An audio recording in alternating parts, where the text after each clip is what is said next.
Alex Solom here with South Dakota Game Fish and Parks. I'm our senior upland game biologist. We're here with our next episode of our pheasant ecology series. We're a couple weeks away from pheasant season right now. Grouse season's in full swing. So we're here to talk a little bit about their ecology and then also kind of get into some rules and regulations. So right now crops are turning, guys are getting ready for harvest. Pheasants are essentially in cruise control right now, trying to gain back the weight that they lost during the summer season. They're just finishing up their molts. Broods are starting to break up. They're starting to get into that habitat that you're going to really find them in come hunting season. With the beginning of hunting season just weeks away, it's probably really important for upland hunters and hunters in general to really review the regulations that are going on during their seasons.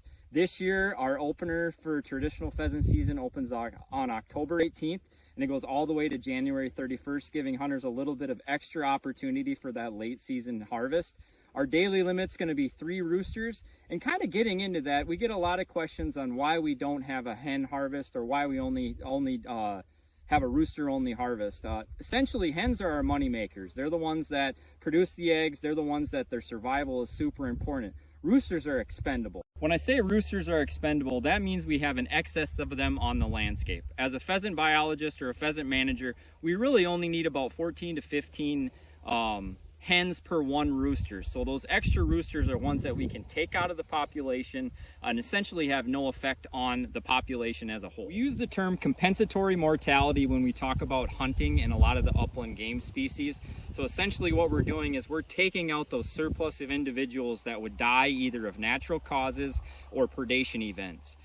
Getting back to some of the regulations in South Dakota, we have a 3 rooster a day limit. This allows us to kind of take advantage of the nice weather that we have in South Dakota in October. It gives a good opportunity to spread out that harvest through all the constituents that are going out there, and it was established in 1947. So bagging a limit of 3 roosters throughout the hunting season is super obtainable, but you're gonna have to change your tactics from early season to mid-season to late season. We'll kind of focus more on what early season success looks like here. You have to take into account the weather, be very mindful of your dogs, make sure they're not overheating, make sure you get out there and get them in shape.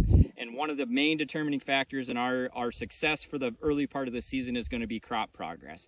Right now in South Dakota, after some recent heavy rains, especially in central South Dakota, a lot of our crops are still in.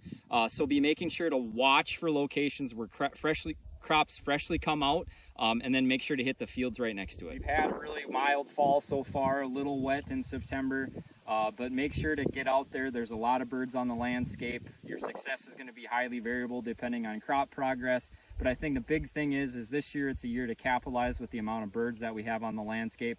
Just make sure to get out there every opportunity you can.